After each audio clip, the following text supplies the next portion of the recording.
All right, so first things first is I am going to say bang, bang, bang. Can you hear me? Bang, bang, bang. Can you treat yourself? Bang, bang, bang. Can you get to cover? Bang, bang, bang. Can you shoot back? And bang, bang, bang. Do I have fire superiority? I'm gonna go with a tourniquet. I'm gonna apply direct pressure, put it over the wound. After it's nice and packed, I'm gonna mark the time of the tourniquet. I'm gonna move the patient. I'm gonna touch the wall and I'm gonna come back. After that's all done, I'm gonna have to reassess the tourniquet, make sure that it's still applied correctly. After that, I'm gonna do the initial blood sweep. After that, I'm gonna move on straight into airway. So first things first is I'm gonna go, hey buddy, buddy, can you hear me? After that, I'm gonna check his carotid pulse. After I check his carotid pulse, I'm gonna open his airway using the modified jaw thrust or, the other technique, which is just the jaw thrust. Yes. So after that's all good, his airway's open. So I'm gonna look, listen, and feel. I'm gonna see his breathing. Looks like he's gonna need an NPA, so I'm gonna visually inspect lobes in his mouth as well. Clear it if there's any blood with the suction, and then I will begin securing it with an NPA. So I'm gonna put the NPA right there in the nostril. Nice. After that, I'm gonna put an eye gel. That doesn't work out. I'm gonna go to a crike. So we're gonna pull out the crike, and we're gonna give him a nice crike. So after the crike's all done, we're gonna go into reassessing it. We're gonna reassess his breathing once more, make sure that the crike is doing its job. After that, we're gonna go into respiration. So first things first, we're gonna expose the chest. After the chest is all exposed, we're gonna tiger claw. We're gonna tiger claw until we feel any penetrating wounds. Once we see that, we're just gonna cover it with a chest seal if it's in the anterior part of the body. After that, we're gonna log roll him to one side.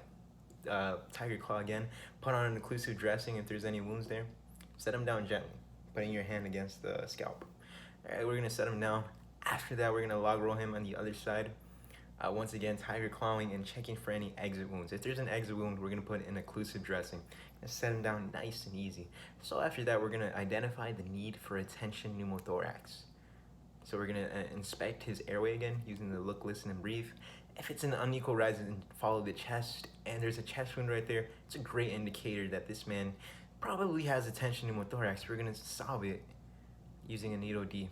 So we're gonna go to the either two locations. I'm gonna go to the fifth intercostal space, anterior axillary line, right next to the nipple. So it's gonna be like right here on the side. I'm gonna stick it there.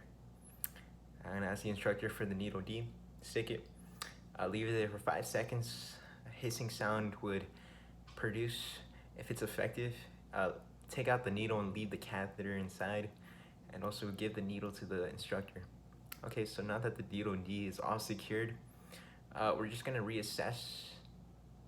Once again, look, listen, and feel. Why not? Check the breathing, and then also that we're just gonna put a pulse ox on his finger to monitor his respirations. Moving on to circulation. First things first is we're gonna do our second round of blood sweeps all around, and then we're gonna do decap BTLS. Gonna palpate, give them the nice prayer hands, and ensuring that we palpate the abdomen with the flowing motion. Okay, so now we're gonna treat as we go. If he's got a fracture, we'll just put a sand splint on it and wrap it with that emergency trauma dressing. If he's got a puncture wound, we'll pack it with gauze first. So we'll put gauze in one by one, and we'll just wrap it around, see if there's an exit wound, and do the same. If there's a stump and amputation, more than likely there is, we'll just put the abdominal dressing and just wrap it there. So now that the minor injuries are all taken care of, we're cool. So we're gonna identify that the patient is in shock. So first things first is we're gonna go, hey buddy, buddy. Then we're also gonna take his radial pulses again. Looks like he's in shock right now. So we're gonna have to start an IV line. So we're gonna start 18 gauge IV line at the left or right antecubital space of the arm. So it looks like we're gonna be giving him some TXA because he's in shock. We're gonna give him 1 gram of TXA mixed with 100 milliliters of saline, and we're gonna slowly infuse it over 10 minutes. We're gonna check his radial pulses again and his level of consciousness to see how he's reacting to it. If he's good, we're good. However, if he's not, we'll repeat the process again, giving him the same exact thing as mentioned, and if absolutely necessary, we'll give him 1,000 milliliters of lactated ringers. So now that secures circulation. Going into head and hypothermia, we're gonna do decap BTLS for the head. So we're gonna request the pen light. We're gonna palpate his head, getting it all there. Then we're gonna inspect the eyes for any raccoon eyes, any penetrating punctures, anything that just causes him great pain, of course. And then we're gonna go into the nose, checking for cerebral spinal fluid, checking the ears for battle signs, and once again the mouth for lobs, because why not?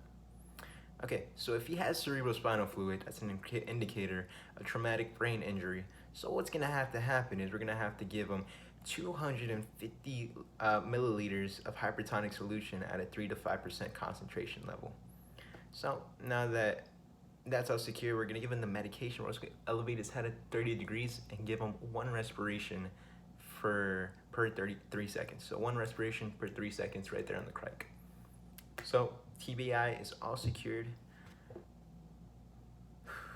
Yes.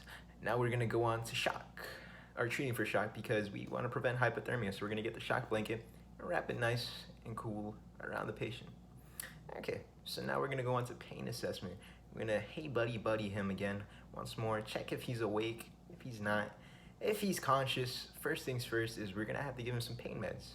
So the pain med by choice, if he's conscious, is gonna be 400 milligrams of moxifloxacin by mouth, and 1 every single day. However, if he's not conscious, what's gonna have to happen is we're just gonna have to give him ertapenem. So wait. So this is for the shit. I fucked up. But for pain, we'll actually give him 50 milligrams of ketamine. Ketamine for pain. 50 milligrams of ketamine every single 30 minutes through an IM shot. And for treating for infection, antibiotics, we'll give him moxifloxacin 400 mg, or we'll just simply give him ertapenem 1 gram with 3.22 cc lidocaine without epinephrine intramuscularly. And after that, we're just gonna do a 9-line and a MIST report. That's the lab.